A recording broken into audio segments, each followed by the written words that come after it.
Ini didukung oleh para pelaku, Rifki sebagai Raja Kediri, Roman sebagai utusan Jenggala, Jumali Jindra sebagai Panji Kudawaning Pati, Wenda Lubis sebagai Raja Jenggala, Novia Mendagi sebagai Ibu Suri Jenggala, Narto Bantul sebagai Ki Sarpo Wadas, Yatmono sebagai Ki Sarpo Gunung, dan Nusri Nurdin pengantar cerita. Selamat menikmati.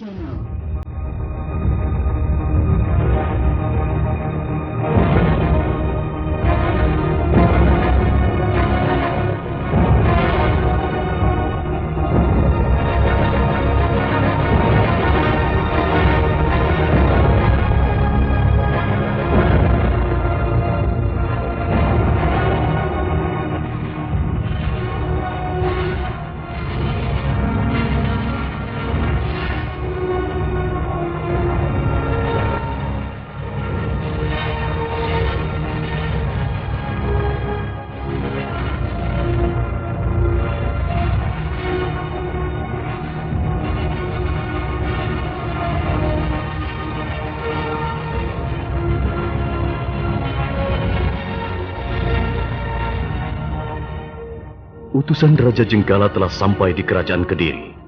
Bersama rombongan utusan itu diterima Ingkang Jumeneng Noto Prabu Kediri di Balai Penghadapan Agung. Raja Kediri itu tampak tersenyum bangga dan bahagia.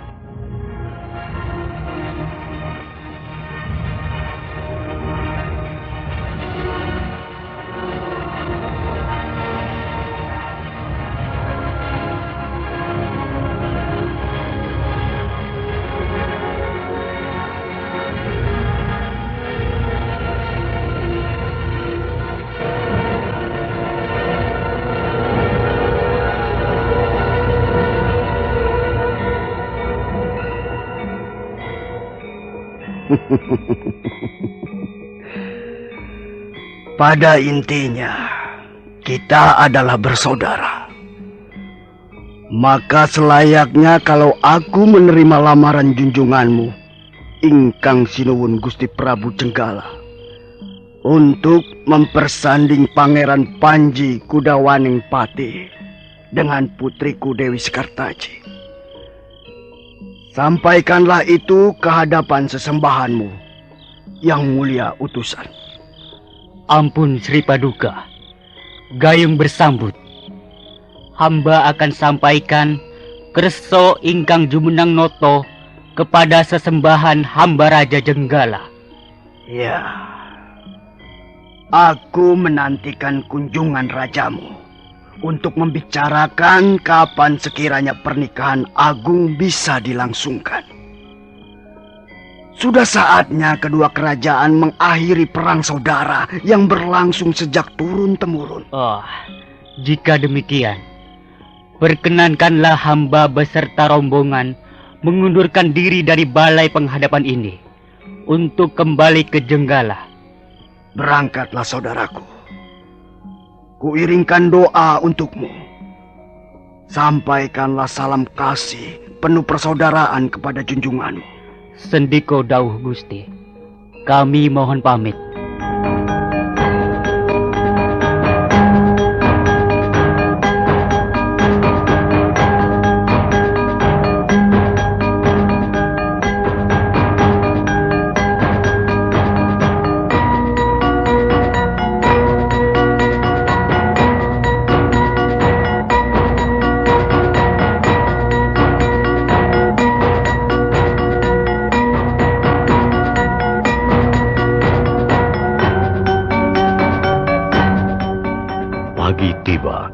Kicau burung bercengkrama riang di dahan-dahan ditingkah oleh kokok ayam bersahutan.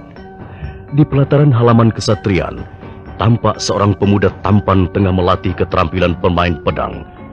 Agak jauh dari sang pemuda tampan, seseorang yang berambut putih berpakaian Brahmana menungguinya di bawah pohon Brahmacari.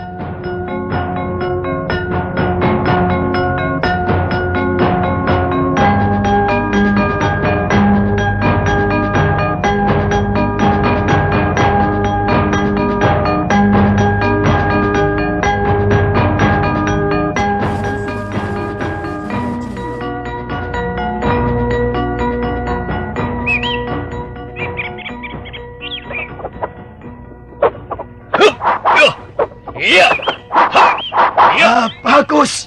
Ayo, miringkan tubuh ke kanan. Bagus. Sabet sebelah kiri. Lompat. Ayo melompat. Bagus. Bagus sekali.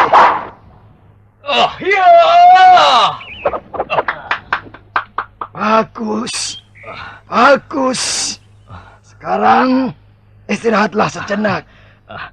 Bagaimana, Kisah Prawadas? Ya, ada perkembangan. Ternyata ilmu bermain pedangmu berkembang dengan cepat. Bagus sekali. Jangan hanya memuji, Ki. Saya tidak suka pujian. Kalau jelek, katakan jelek.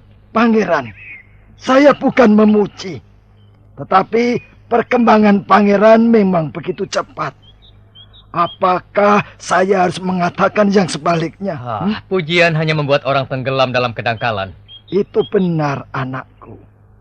Dan jika ingin lebih dalam menimba ilmu, pangeran bisa mencarinya di luar istana. Di padepokan misalnya. Iya, saya ingin, Ki. Ingin sekali. Di alam misalnya. Jika begitu, carilah saat yang tepat. Alam memang bisa mencipta kepribadian seseorang menjadi lebih tangguh. Kemampuan yang mumpuni dan kekuatan tenaga yang tak terbatas. Semua memang bersumber dari alam. Karena sebenarnya tubuh manusia itu sendiri adalah alam kecil yang menyimpan banyak kekuatan misteri. Unsur-unsur yang ada di alam raya terdapat pula di dalam kecil tubuh manusia, yaitu air, udara, tanah, dan api. Apakah kekuatan-kekuatan itu bisa kita gali, Ki? Bisa. Manusia diberi wewenang oleh Yang Maha Agung untuk menggali kemampuannya. Kapan saya bisa mengolah kemampuan, Ki? Pangeran bisa menekuni olah kemampuan lewat seorang pertapa sakti. Sarpo Gunung namanya. Sarpo Gunung? Iya. Beliau adik saya, Pangeran. Kelak Pangeran bisa menemuinya di Gunung Lawu. Mengapa harus kelak? Mengapa tidak besok saja, Ki? Pangeran, bukankah banyak pekerjaan yang harus diselesaikan di sini? Terutama mengenai perjodohan Pangeran dengan Putri Sekartaji.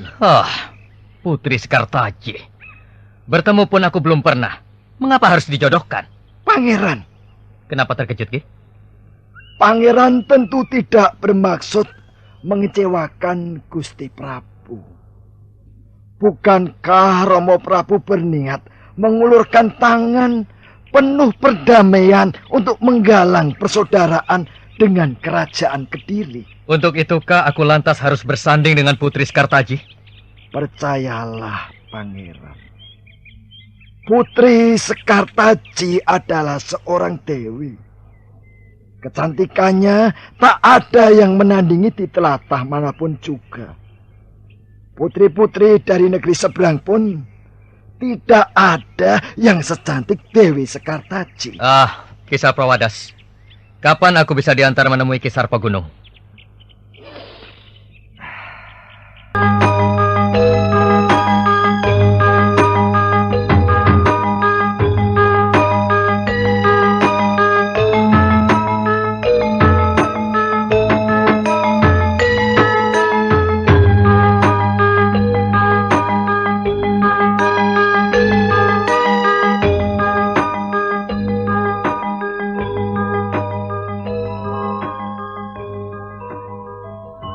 Bunda, mengapa harus cepat itu saya mesti hidup berjodoh? Anakku, dalam hidup kita memang kadang tidak mengerti mengapa harus begini atau begitu. Kehidupan itu sendiri sebenarnya adalah misteri, Panji. Ibu tidak bisa menjawab tepat pertanyaanmu, kecuali menjawab seperti jawaban Romomu. Bahwa saya harus menjalani apa yang dikehendaki Romo Prabu, agar kecamuk dan ketegangan perang saudara dapat diakhiri? Kau mengemban tugas yang sangat mulia, Panji. Tugas yang harus mengorbankan kepentingan saya sebagai pribadi yang sedang butuh dan haus akan pertumbuhan dan juga perkembangan tentang apapun jua, Bunda. Anakku Panji, sebenarnya Kerso Romo adalah baik. Demi kepentingan orang banyak, demi keinginan para kawulo yang rindu akan perdamaian dan persaudaraan. Mengapa aku tidak diberi kesempatan untuk berpikir, untuk berkehendak, dan untuk melakukan apa saja yang sekiranya aku suka? Mengapa aku harus hidup menjadi putra raja? Panji, di tanganmu terletak hari depan dua kerajaan yang sangat menentukan. Di tanganmu terletak pula nasib para kawulo yang sekarang ini hidup dalam ketegangan akibat perang saudara yang berlarut-larut, anakku. Lalu sampai hatikah kau melihat kehidupan rakyat jelata yang penuh ketidakpastian? Bunda, saya ingin melihat para kawulo hidup tenang dan tentram, tanpa ketakutan dengan adanya denting pedang. Itu bagus, anakku. Saya pun ingin melihat para kawulo dapat hidup bertetangga dengan baik dan penuh persaudaraan dengan Kediri. Nah, lalu mengapa mesti menolak untuk... Tapi bukan untuk sekarang, Bunda. Karena masih banyak yang harus saya lakukan demi tumbuh dan berkembangnya kepribadian saya. Ibunda memaklumi keinginanmu, Panji. Tetapi tidak adakah jalan lain yang bisa dilaksanakan? Maksud Bunda? Keduanya berjalan seiring, Panji. Antara keinginan saya yang haus akan ini dan itu, serta keinginan Romo Prabu yang menghendaki saya hidup berjodoh dengan Dewi Sekartaji. Mengapa tidak? Toh semua bisa dilaksanakan? Baiklah, Panji. Hari sudah larut malam. Pergilah istirahat. Malam ini kau bisa mempertimbangkannya. Dan besok, bicaralah pada Romomu.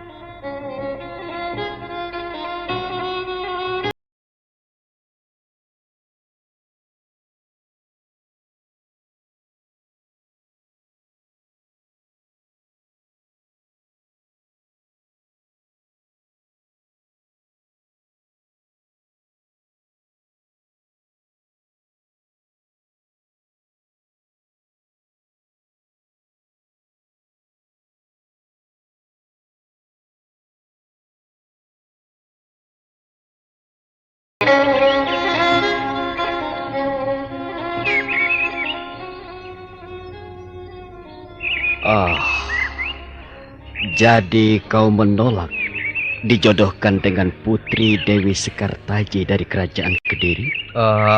Saya... Anu Romo Prabu. Bundamu menyampaikan kepada Romo bahwa kau belum ingin hidup berjodoh. Apa maksudnya? Romo, bukan maksud saya menolak kersaning Romo Prabu. Semata-mata hanya karena saya masih ingin mengembangkan apa yang sekiranya masih ada pada diri saya, Romo. Kau tahu, Panji, utusan sudah Romo kirim ke sana, bahkan menyusul lamaran. Dan Raja Kediri menyambut serta menerimanya dengan baik serta bangga. Nah, apakah semua usaha Romo itu akan kau rusak hanya karena kau masih ingin ini dan itu? Kau tahu, Panji, apa yang akan terjadi seandainya perjodohan itu dibatalkan? Perang saudara akan berkecamuk lagi. Raja Kediri tidak mau dipermalukan.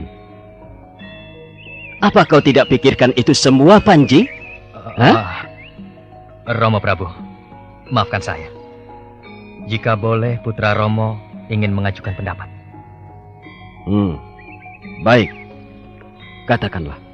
Sebelumnya, izinkan saya untuk belajar lebih banyak, menimba ilmu dalam olah keprajuritan maupun olah kanuragan, serta tata kaprajan. Setelah itu, barulah saya menjalankan kersaning Romo Prabu. Sebab saya tidak ingin kelak menjadi suami yang tanpa bekal apapun jua, Romo. Sekiranya Romo Prabu berkenan mengizinkannya, maka saya akan sangat berterima kasih sekali, Romo. Bukankah sebagai putra Romo Prabu, saya harus memiliki sekian banyak keterampilan dan ketangkasan? Sebagai putra ingkang sinuwun Gusti Prabu Jenggala, saya tidak ingin nantinya dipermalukan oleh Kediri. hanya karena tidak berbekal apapun jua. Bolehkah Romo Prabu?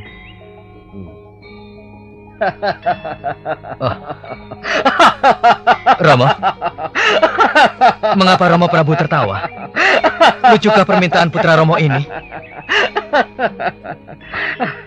Tidak. Tidak, anakku Panji Kudawaningpati. Kau memang harus cukup ilmu untuk menjadi seorang pangeran yang akan mempersunting Dewi Sekartaji. Itu harus, anakku. Iya. Baiklah, aku izinkan dan aku kabulkan permintaanmu. Terima kasih Romo Prabu. Terima kasih. Besok saya akan berangkat bersama Ki Sargono.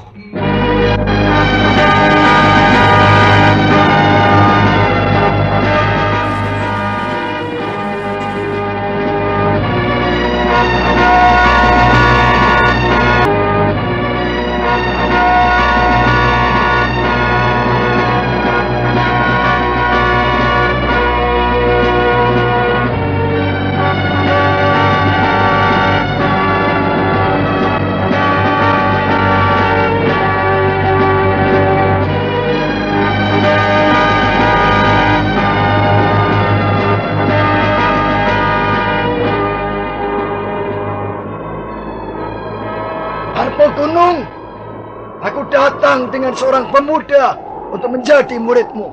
Apa? Tidak salahkah telingaku mendengarnya? Aku datang dengan seorang pemuda untuk menjadi muridmu. Lucu, aneh dan lucu sekali. Sejak kapan Kakang mulai menjadi pengantar orang-orang yang hendak berguru? Pernahkah aku mengantar padamu seseorang atau orang lain untuk menjadi murid? Pernahkah? Orang muda ini adalah seorang pangeran dari Jenggala. Pemuda ini juga adalah muridku. Jadi, apakah salah kalau aku mengantarnya kepadamu untuk memperdalam ilmu?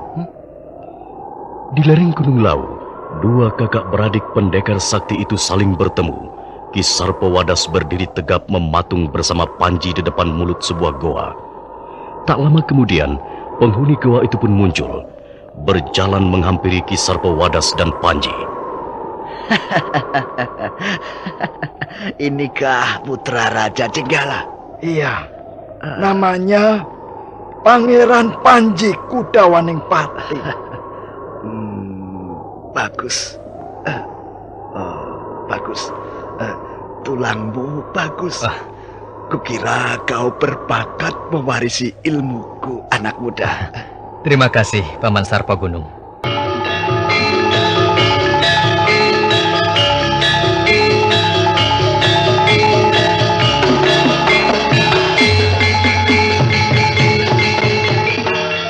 Tiba-tiba Ki Sarpagunung memukul Panji Kudawaningpati. Pukulan yang dahsyat, mematikan. Ki Sarpawadas hanya diam berdiri mematung. Nah, saudara pendengar, tewaskah Panji di lereng Gunung Lawu? Dan mengapa tiba-tiba Sarpagunung memukulnya? Silakan mengikuti seri berikutnya. Sampai jumpa.